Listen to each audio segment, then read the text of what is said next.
الحمد لله الذي غرس لنا شجرة طيبة أصلها ثابت وفرعها في السماء، والصلاة والسلام على من لا نبي بعده. أما بعد فأعوذ بالله من الشيطان الرجيم. بسم الله الرحمن الرحيم. اقرأ باسم ربك الذي خلق. وقال النبي صلى الله تعالى عليه وسلم: كل أمر ذي بال ما لم يبدأ بسم الله فهو أبتر، أو كما قال عليه الصلاة والسلام. صدق الله العظيم وصدق رسوله النبي الكريم، ونحن على ذلك من الشاهدين والشاكرين، والحمد لله رب العالمين. يا رب صل وسلم دائما أبدا على حبيبك خير خلق كلهم. اللهم صل على سيدنا محمد وعلى آل سيدنا محمد وأصحاب سيدنا محمد وبارك وسلم عليه. بزرگان ملت، برادران اسلام، میرے عزیز دوستوں، بزرگوں اور بھائیوں، آج نئے سال کی پہلی تاریخ 1 جنوری سن 2021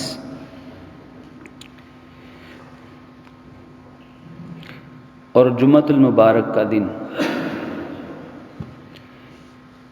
ہر بندہ مومن اس بات پر صدق دل سے ایمان لاتا ہے کہ کائنات میں اگر کوئی بھی ہوا کا جھونکا چلتا ہے، درخت سے کوئی پتا گرتا ہے، کوئی پانی کا قطرہ آسمان سے زمین کی طرف آئے یا زمین سے بھاپ بن کر بادل بن کر آسمان کی طرف جائے، اس کائنات میں کوئی چیز بھی محض اتفاق کا نتیجہ نہیں ہو سکتی، کوئی چیز بھی اتفاقی نہیں ہو سکتی. ہم عام روزمرہ کی زندگی میں یہ لفظ بول دیتے ہیں کہ آپ سے ملاقات کا اتفاق ہو گیا، یہ واقعہ اتفاقاً پیش آ گیا. عجیب اتفاق ہے، کیا خوبصورت اتفاق ہے.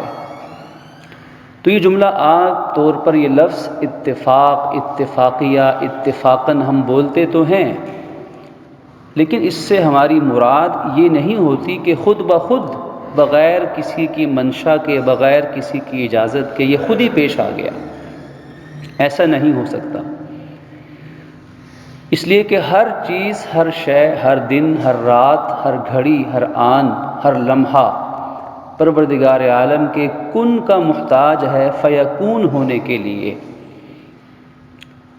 جیسے 2020 شروع ہونے میں اور اختتام تک پہنچنے میں اللہ کے امر کا محتاج، اسی طرح 2021 کا سال بھی ابتدا سے انتہا اللہ کا محتاج. اگر اس اللہ نے زمانہ لکھا ہے تو زمانہ چلے گا، جب وہ زمانے کو روک دے گا تو قیامت برپا ہو جائے گی. زمانے کا چلنا بھی اتفاق نہیں اور زمانے کا ختم ہونا بھی اتفاق نہیں. یہ کائنات بنی محض اتفاق نہیں تھا. آج کی سائنس کچھ بھی کہے، کل کی سائنس کچھ اور کہے، اور آئندہ کل کی سائنس کچھ اور کہہ دے، اس سے بندہ مومن کے ایمان میں کوئی فرق نہیں پڑتا. محض اتفاق نہیں. انسان بنا، آج کا انسان حضرت آدم سے لے کر انسانیت کا سفر آج تک پہنچا، کوئی اتفاق نہ تھا، محض اتفاق نہ تھا. انسان جنگلوں سے، بیابانوں سے نکل کر شہروں میں آیا تو اتفاق نہ تھا، خالق کا حکم تھا. خالق نے اس کائنات کو پیدا کیا، اس کائنات کو چلایا، چلانے کا نظام عطا فرمایا، انسان کو بھیجا، وحی اتاری، انبیاء تشریف لائے، سب کچھ خالق نے چلایا انسان کی رہنمائی کے لیے۔ ان میں سے کوئی چیز محض اتفاق اللہ کے امر کے بغیر کچھ نہیں ہے۔ اور ہمارے دین نے نیک شگون، اچھا گمان لینے سے منع نہیں کیا۔ اچھا گمان لینے کے لیے کوئی دلیل نہیں چاہیے۔ کسی کے بارے میں اچھا گمان رکھنا ہو تو اچھا گمان رکھنے کے لیے کوئی دلیل نہیں چاہیے۔ ہاں، بدگمانی کے لیے بڑی مضبوط دلیل چاہیے، ورنہ بدگمانی گناہ بن جائے گی۔ بدگمانی کے لیے تو، بدفعلی کے لیے تو کوئی شرعی دلیل چاہیے، لیکن نیک فعلی کے لیے، نیک شگونی کے لیے کوئی دلیل نہیں چاہیے۔ اچھی امید اللہ کی ذات سے ہی ہوتی ہے، مخلوق سے نہیں ہو سکتی۔ تو آج 1 جنوری کا دن، جمعۃ المبارک کا دن، 1 جنوری کی تاریخ، یہ بھی محض اتفاق نہیں ہے، بلکہ اللہ رب العالمین کے حکم سے ہی اس سال کا آغاز اس دن سے ہو رہا ہے جس کو سید الایام احادیث میں کہا گیا ہے، دنوں کا سردار۔ اور یہ وہ دن ہے جو اللہ رب العزت کے لیے اس کے خزانے میں اپنی عبادت کے لیے سب سے پسندیدہ دن تھا، کہ جس دن رب چاہتا تھا کہ میرے بندے میری خوب عبادت کریں، اس دن کو دنوں کا سردار کہا گیا۔ تو یہ دن اللہ رب العزت نے اپنے حبیب صلی اللہ علیہ وآلہ وسلم کی امت کو جمعۃ المبارک کا خصوصی عبادت کا دن عطا فرما دیا۔ تو یہ دن مبارک دن، اس دن سے نئے سال کا آغاز، یہ اتفاق نہیں، اللہ کا امر ہے۔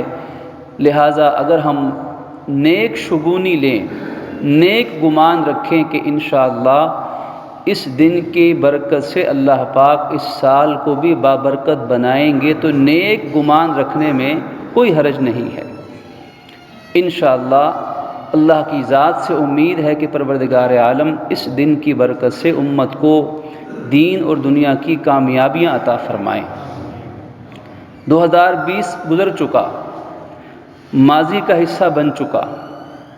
ماضی، حال، مستقبل، یہ 3 زمانے ہیں۔ انسان اپنے ماضی پہ افسوس کر کے افسردہ ہوتا ہے، حال کو بھی خراب کرتا ہے، مستقبل کے بارے میں فکر مند ہو کر۔ ہمارے دین نے ہمیں ماضی کے بارے میں کیا نظریہ رکھنا ہے، حال میں کیسا ہونا ہے، اور مستقبل کو کیسے بہتر کرنا ہے، سب کچھ بتا دیا۔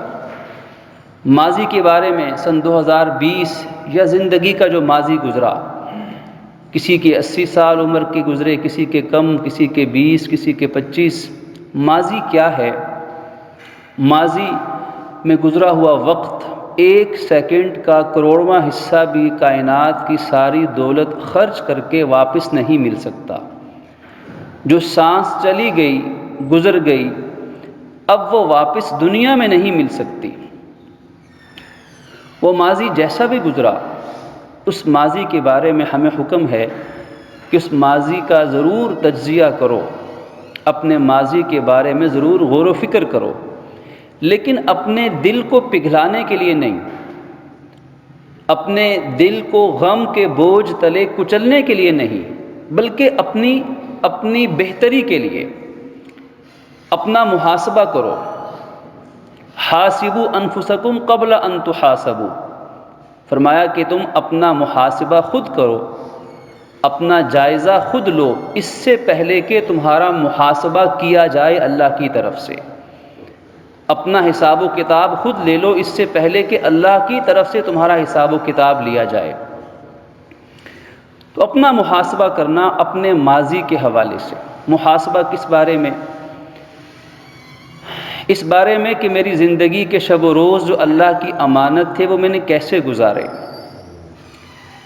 کیا اللہ اور اس کے رسول صلی اللہ علیہ وسلم کے حکم اور طریقے کے مطابق گزارے، یا مجھ سے خطا ہوئی ہے۔ اگر اللہ تعالیٰ کے حکم کے مطابق گزرے ہیں تو قبولیت کی دعا آج مانگی جائے گی۔ کہ یا اللہ تیری توفیق سے جو نیک عمل ہوئے اب تو قبول بھی فرما لے۔ اس لیے کہ ہمیں قبولیت کا انشاءاللہ یقین ہے، لیکن دعا مانگنا قبولیت کی یہ سنت انبیاء کرام ہے۔ حضرت ابراہیم علیہ السلام، حضرت اسماعیل علیہ السلام دونوں جلیل القدر پیغمبر رسول اور نبی ہیں، اور نبی کے اخلاص میں کوئی شک نہیں ہوتا۔ نبی جو کام کرتا ہے اخلاص سے کرتا ہے اور اللہ کے حکم سے کرتا ہے۔ یہ دو باتیں کسی بھی کام کی قبولیت کی بنیادی شرائط ہیں، اخلاص کا ہونا اور حکم الہی کے عین مطابق ہونا۔ اب جب نبی اور رسول، اور ایک نہیں دو عظیم پیغمبر اور رسول، ابراہیم علیہ السلام جن کی اولاد میں ہزاروں انبیاء تشریف لائے، جو جد الانبیاء ہیں، انبیاء کرام علیہ السلام کے بھی بڑے ہیں، ان کے اخلاص میں کوئی کمی نہیں، بلا شبہ پورا اخلاص ہوگا، اور یقیناً اللہ کے حکم سے ہی کام کیا ہوگا۔ اور کام بھی کیا کیا؟ خانہ کعبہ تعمیر فرمایا، خانہ کعبہ کی بنیادیں اٹھائیں، اس کی دیواریں بنائیں۔ اب یہ کام بھی کتنا عظیم تھا، اس کام کی قبولیت میں بھی کوئی شبہ نہیں ہوگا، اس لیے کہ بڑا مبارک اور بڑا اہم کام تھا۔ خانہ کعبہ کو رہتی انسانیت کے لیے اس کی بنیادوں پر استوار کرنا، تعمیر کرنا۔ کوئی ایک مسجد بھی اخلاص سے، مال حلال سے اللہ کے لیے بنا دے تو اللہ کے نبی نے فرمایا اللہ اس کے لیے جنت میں محل تعمیر کر دیتا ہے۔ اگر ایک مسجد پوری روئے زمین پر بھی کوئی بنانے کی خدمت کی کوشش کرے تو اللہ کی طرف سے جنت ہے۔ اگر خانہ کعبہ کو تعمیر کیا جائے تو یہ کتنا عظیم مقدس فریضہ ہوگا۔ کہنے کا مطلب ہے قبولیت انشاءاللہ یقینی تھی، لیکن جب تعمیر سے فارغ ہوئے تو اپنے ماضی کو سوچ کر کیا دعا مانگی؟ وہ دعا آج میں اور آپ ہم سب مسلمانوں کو کرنی چاہیے۔ اپنے ماضی کے گزرے ہوئے سالوں کو، وقت کو سوچ کر وہ دعا یہ تھی، ربنا تقبل منا انک انت السمیع العلیم۔ اے ہمارے رب، ہماری اس خدمت اور کاوش کو اس گزرے ہوئے وقت میں، یعنی ماضی میں جو ہم نے تیری حکم کی تابعداری کی، اس کو اپنی رضا کے لیے قبول فرما لیجیے۔ تو کرنے کا کام اپنے ماضی کے بارے میں قبولیت کی دعا، یا اللہ گزشتہ سال، گزشتہ زندگی میں جو نیک اعمال تیری توفیق اور عطا سے ہوئے انہیں قبول فرما لیجیے۔ ایک تو یہ دعا ہمیشہ اپنے ماضی کے بارے میں کرنا سنت انبیاء علیہم السلام ہے۔ دوسرا کام، اگر ماضی میں انسان سمجھتا ہے کہ مجھ سے خطا ہو گئی، اور کس سے خطا نہیں ہوئی ہوگی گزشتہ سال میں؟ کون ایسا انسان ہے جو ہاتھ اٹھا کر یہ دعویٰ کر سکے کہ نہیں مجھ سے تو کوئی خطا نہیں ہوئی؟ بلکہ حدیث مبارک میں ہے کہ تم سب آدم کی اولاد ہو، اور آدم کی اولاد ساری ہی خطا کار ہے، ہر ایک سے کوئی نہ کوئی خطا ہوتی ہے۔ اب بہترین خطا کار کون ہیں؟ اب ہم سبھی خطا کار ہیں، اس میں کوئی دلیل کی ضرورت نہیں ہے، لیکن بہترین خطا کار اللہ کے نبی فرماتے ہیں کہ وہ ہیں جو التوابون، جو اپنی خطاؤں پر توبہ کرنے والے ہیں، اللہ سے معافی مانگنے والے ہیں۔ یہ دوسرا کام ہے جو ہمیں گزشتہ سال کے حوالے سے کرنا چاہیے۔ پہلا کام نیکیوں کی قبولیت کی دعا، اور دوسرا کام اپنی خطاؤں پر استغفار کرنا، اپنی خطاؤں پر معافی مانگنا، اللہ کے سامنے گڑ گڑانا، استغفار کرنا، زبان سے بھی کہنا یا اللہ میری توبہ، استغفر اللہ، اپنے دل کے اندر بھی یہ احساس اور اقرار پیدا کرنا کہ جو مجھ سے خطا ہوئی ہے میں اس کو تسلیم کرتا ہوں۔ اس لیے کہ جب انسان اپنی غلطی کو تسلیم کر لیتا ہے تو آدھی معافی اس کو اسی وقت مل جاتی ہے۔ جب خود مجرم اپنے آپ کو قانون کے حوالے کر دے کہ مجھ سے خطا ہوئی ہے، اپنے آپ کو سپرد کرتا ہوں، تو معافی کے امکانات، بخشش کے امکانات بڑھ جاتے ہیں۔ دل میں یہ احساس کہ یا اللہ ہم خطا کار ہیں، تسلیم کر کے بیٹھے ہیں، اور پھر زبان سے اور اپنے دل سے معافی مانگنا، اللہ کے بندوں کے حقوق جو ہمارے ذمے لازم تھے، جو نمازیں ذمے میں رہ گئی ہیں قضا کرنی ہیں، جو اگر حج فرض تھا وہ رہتا ہے، زکوٰۃ فرض تھی وہ ادا نہ ہو سکی گزشتہ سال کی، اگر گزشتہ سال کے رمضان کے روزے کسی مجبوری کے تحت رہ گئے وہ قضا کرنے ہیں۔ بندوں کے حقوق، کس کس کا حق دینا ہے، ان حقوق کی لسٹ بنا لی جائے۔ اور پھر قرض کی ادائیگی، ایک اہم معاملہ اپنے ماضی کے حوالے سے، اگر کسی کا قرض دینا ہے، کسی سے ادھار کر رکھا ہے تو اس قرض کو ادا کرنے کی بھرپور اور پہلی فرصت میں کوشش کرنا، اس لیے کہ زندگی کا کوئی اعتبار نہیں ہے، انسان چند لمحوں میں یہاں سے وہاں پہنچ جاتا ہے۔ سینکڑوں ہزاروں مثالیں ہم آئے روز دیکھتے اور سنتے ہیں۔ تو قرض کو ادائیگی کی بھرپور کوشش کرنا، اس لیے کہ قرض وہ عمل ہے۔ اب وہ قرض جس کو ہم شرعی لحاظ سے قرض کہتے ہیں، اس کی ادائیگی چاہے کسی کو کرنی ہو، باپ نے بیٹے کو دینا ہو، بیٹے نے والد کو واپس کرنا ہو، شوہر نے بیوی کو دینا ہو، حق مہر بھی گویا کہ بیوی کا قرض ہے شوہر کے اوپر، یا بیوی نے شوہر کو دینا ہو، بھائی نے بھائی کو، بھائی نے بہن کو، بہن نے بھائی کو، دوست نے دوست کو، کولیگ نے کسی کولیگ کو، کسی ہمسائے نے ہمسائے کو، حکومت نے عوام کو، عوام نے حکومت کو۔ قرض وہ چیز ہے کہ جب تک ادا نہیں ہوگا اللہ بھی اس کو معاف نہیں کرے گا۔ حدیث مبارک میں ہے قرض نماز پڑھنے سے معاف نہیں ہوتا جب تک ادا نہ کیا جائے، یا معافی یا تلافی دونوں میں سے ایک کام، یا قرض واپس یا اس سے معافی لے لی جائے، دونوں میں، اور معافی بھی وہ جب تک اپنی خوشی سے معاف نہیں کرے گا، بیچ میں رواج حائل نہ ہو، کوئی جبر نہ ہو، کوئی نفسیاتی طور پر دباؤ نہ ڈالا جائے، اپنی خوشی سے معافی، یا معافی یا تلافی۔ نہ نماز قرض کو معاف کرتی ہے، نہ روزہ قرض کو معاف کرتا ہے، نہ زکوٰۃ دینے سے قرض معاف ہوگا، نہ حج کرنے سے معاف ہوگا۔ فرمایا کہ حج سے سارے گناہ معاف ہوں گے سوائے قرض کے۔ حاجی صاحب کا لقب مل گیا لیکن قرض دینا پھر بھی لازم ہوگا۔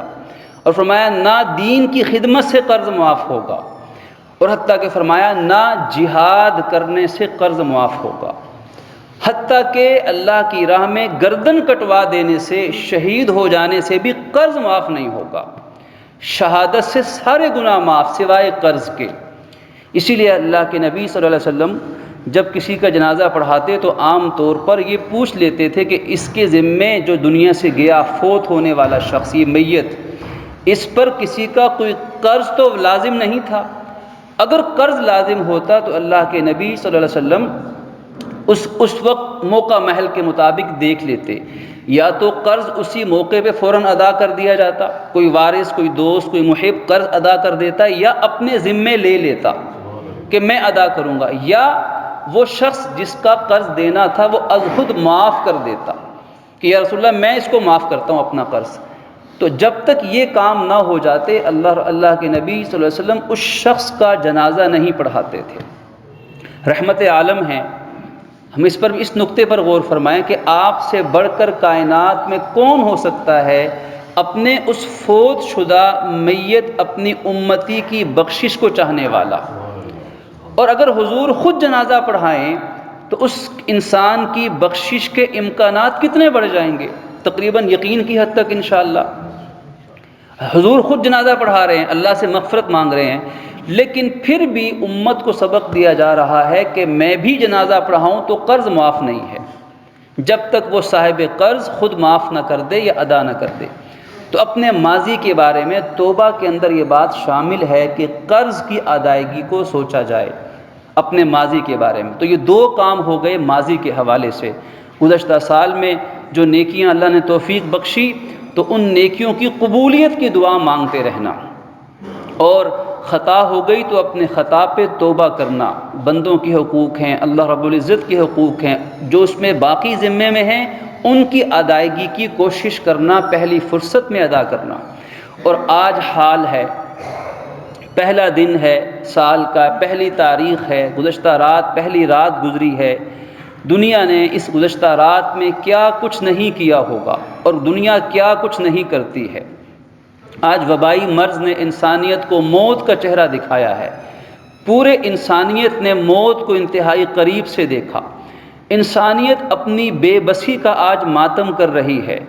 دنیا پریشان ہے کہ کیسے اس وائرس سے جان چھڑائی جائے، کیسے اپنے آپ کو اس مصیبت سے نکالا جائے۔ خالق نے جو مصیبت سے نکلنے کا راستہ بتایا تھا، آج انسانیت من حیث الانسانیت اس راستے کو نہیں اپنا رہی، اور مادی کوششیں ہیں، لیکن جب تک اصل حل جو اللہ نے بتایا کہ یہ مسائل کیوں پیدا ہوتے ہیں اور ان سے جان کیسے چھوٹتی ہے، وہ اللہ کے حکم کے مطابق چلنا، ظلم کو چھوڑنا، صراط مستقیم اپنانا۔ تو اس طرف اگر نہیں آئیں گے تو یہ مسائل کیسے حل ہوں گے؟ تو نئی سال کی خوشی اور نئی سال کی رات میں دنیا میں کیا کچھ نہیں ہوتا، شاید اسے بیان کرنے کی بھی ضرورت نہیں ہے۔ کیا کیا خرافات اور کیا کیا رب کی بغاوتیں کی جاتی ہیں، کس کس نام پر، کیا مسلمان اور کیا غیر مسلم، کیا مسلمان ملک اور کیا غیر اسلامی ملک، کیا وہ سب چیزیں آج انسانیت کو وہ سب چیزیں گوارا ہیں کہ آج کا انسان اس حالت میں نوبت این جا رسید کہ ہر انسان آج سوچتا ہے کہ کسی طرح اس بیماری سے، مسائل سے جان چھوٹے۔ ان حالات میں بھی کہ اللہ رب العزت کو ناراض کرنا، اس کے ناراضی والے کام کرنا انسان کو زیب دیتے ہیں۔ آج کا حال کیسا ہو، ہمیں ماضی کے بارے میں بھی دین نے بتایا اور حال کے بارے میں بھی دین نے بتایا۔ آج نئی سال کی خوشی اور نئے سال کی پہلی رات کی خوشی میں لوگ جشن مناتے ہیں، تو کیا یہ جشن کا موقع ہے؟ کیا ہمارے دین نے کسی چیز پر جشن منانے کا ہمیں اختیار یا ہمیں حکم دیا ہے؟ کہ ہمارے دین اسلام میں جشن منانے کی تعلیمات ہیں، چاہے وہ جشن کسی کی ولادت پر ہو، جشن چاہے وہ کسی کامیابی پر ہو۔ جشن ہوتا کیا ہے؟ اگر ہم اس جشن کو، جو اللہ اور رسول کو نہ ماننے والے لوگ جس عمل کو جشن کہتے ہیں، اگر کوئی اس طرح کا جشن منائے اور دین سے نہ پوچھے تو اس سے تو کوئی شکوہ نہیں ہے، اس لیے کہ اس نے تو پہلے دین سے رشتہ توڑا، وہ وحی کو نہیں مانتا، وہ ایمان نہیں لاتا، اس لیے وہ جشن مناتا ہے، جشن کے اپنے مخصوص انداز میں، تو اس سے تو کوئی شکوہ نہیں ہے۔ لیکن سوال ہے کہ جس کے دل میں ایمان ہے اور جو کلمہ پڑھتا ہے، جو اللہ رسول کو مانتا ہے، اس سے پوچھا جائے کہ کیا اللہ رسول نے اس جشن کا ہمیں حکم یا اجازت دی جو آج دنیا نئے سال کی خوشی میں اور کامیابی کی خوشی میں نئے انداز میں جشن مناتی ہے؟ ہمارا اسلامی جشن کیا ہے؟ ہمارا اسلامی جشن جس کا ہم سے تقاضا ہے، اس کو ہمارے دین نے جشن کا نام نہیں دیا، غرور اور تکبر کا نام نہیں دیا۔ غرور، تکبر، گناہ، بے حیائی، ظلم، نافرمانی، اللہ رسول کی بغاوت، ان میں سے کوئی عمل جشن نہیں ہو سکتا۔ ہاں، وہ جہنم کے راستے ہو سکتے ہیں۔ ہمارا جشن کیا ہے؟ وہ اللہ کے سامنے سر سجدے میں رکھ کے شکر ادا کرنا ہے، وہ اللہ سے دعا مانگنا ہے، وہ اللہ رب العزت کا نام لینا ہے، اور پروردگار عالم کے نام سے، بسم اللہ سے نئے زمانے کا، نئے سال کا، نئی جگہ کا، نئے وقت کا آغاز کرنا ہے۔ ہمارا جشن تو یہی ہے، جس کو ہم جشن نہیں کہتے، جس کو ہم شکر کہتے ہیں کہ یا اللہ تیرا شکر ہے کہ آج ہم جیتے جی انسان یہاں موجود ہیں۔ کتنے مسلمان، کتنے انسان دنیا سے چلے گئے، کیسے کیسے مصائب انسانوں پر ٹوٹ پڑے ہیں، لیکن تو نے ہمیں، ہماری جان، مال، عزت کو مجموعی طور پہ ہمیں محفوظ رکھا۔ یہ تیرا، ہم اس پہ شکر ادا کرتے ہیں۔ جب شکر کریں گے تو قرآن کا وعدہ ہے لَإِن شَكَرْتُمْ وَلَإِن شَكَرْتُمْ لَأَزِيدَنَّكُمْ، اگر تم شکر کرو گے تو میں تمہیں اور زیادہ عطا کروں گا۔ اگر ہم ماضی پر شکر کریں گے، یا اللہ تو نے ہمیں محفوظ رکھا، عافیت میں رکھا، تو انشاءاللہ اس حال کے، آج کے شکر سے ہمارا مستقبل محفوظ ہو جائے گا۔ اگر ہم ماضی کی طرح اپنے آپ کو اللہ کی رحمت میں رکھنا چاہیں تو اس کا آسان طریقہ آج شکر ادا کرنا ہے۔ پروردگار عالم آئندہ آنے والے زمانے کے فیصلے ہمارے حق میں فرما دیں گے، اس لیے کہ رب نے گویا کہ قسم اٹھائی ہے۔ لَأَزِيدَنَّكُمْ، لام تاکید کے لیے، یہ بھی قسم کے معنی میں ہے، نون ثقیلہ تاکید کے لیے، یہ بھی قسم کے معنی میں ہے۔ گویا کہ رب قسم اٹھا کے فرما رہے ہیں کہ اگر تم شکر کرو گے تو تمہیں اور زیادہ عطا فرماؤں گا۔ تو یہ اصول علماء نے لکھا ہے کہ جس نعمت پر انسان شکر ادا کرے گا، اس نعمت میں اللہ ضرور برکت عطا فرما دے گا۔ یہاں کثرت یا زیادتی نہیں، برکت مراد ہے۔ اگر ہم گزشتہ سال کے بارے میں شکر ادا کریں گے تو انشاءاللہ آئندہ سال اللہ بابرکت سال عطا فرما دے گا۔ اگر ہم اپنی صحت پہ شکر کریں گے تو اللہ صحت میں اور برکت دے گا۔ رزق پہ شکر ہوگا تو اللہ رزق میں برکت دے گا۔ اگر اولاد کے بارے میں شکر ہوگا تو اللہ اولاد کو اور ماں باپ کا فرما بردار بنا دے گا۔ تو جس چیز پر شکر ہوگا، ہمارا جشن شکر ہے، وہ جشن جو دنیا کے غیر مسلم اور دنیا کی دیگر اقوام مناتی، ان بیچاروں کے پاس تو دین کی تعلیمات کی روشنی ہی نہیں ہے۔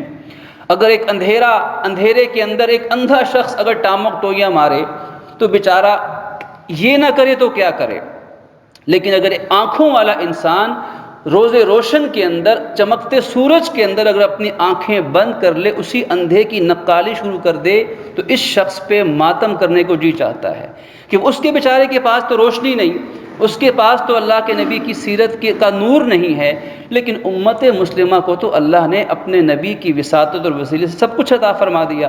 قرآن مل گیا، حدیث مل گئی، سیرت طیبہ مل گئی، اپنے بڑوں کی، صحابہ، اہل بیت، تابعین، بڑوں کی سیرت ہمیں عطا فرما گئی۔ ہمارا ایک رشتہ اپنی امت کے ساتھ ہے، امت مسلمہ کے ساتھ ہے، ہمارا ایک روشن ماضی ہے۔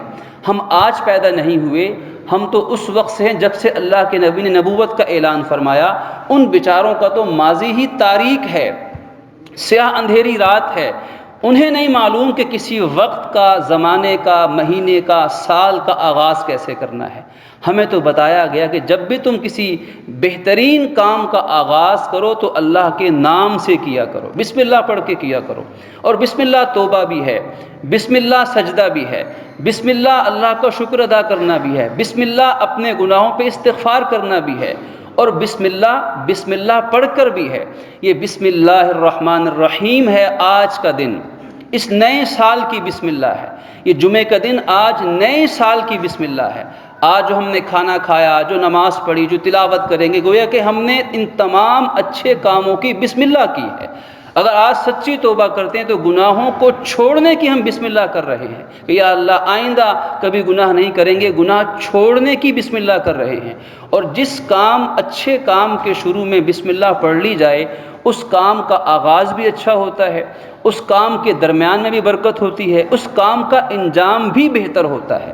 اور جس کام کو اللہ کے نام کے بغیر شروع کیا جائے، حدیث مبارک ہے کہ ہر وہ کام جو اللہ کے نام کے بغیر شروع کیا جائے اس کا انجام برا ہوتا ہے، اس کا انجام ٹھیک نہیں ہوتا۔ حضرت نوح علیہ السلام کشتی پر بیٹھے تو بسم اللہ پڑھ کر کشتی پر بیٹھے ہیں، اللہ نے طوفان سیلاب سے بچا لیا ہے۔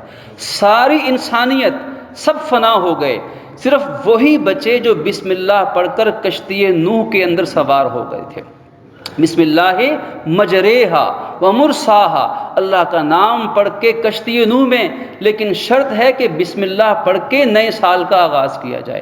حضرت سلیمان علیہ السلام نے خط لکھا تو پہلے انہو من سلیمان انہو بسم اللہ الرحمن الرحیم، بسم اللہ سے آغاز ہوتا ہے، تو پھر سلیمان علیہ السلام جیسی بادشاہت اللہ عطا فرماتا ہے۔ حضرت یوسف علیہ السلام اگر ایک گناہ سے بچتے ہیں تو اللہ کا نام لے کے بسم اللہ پڑھ کے بچتے ہیں۔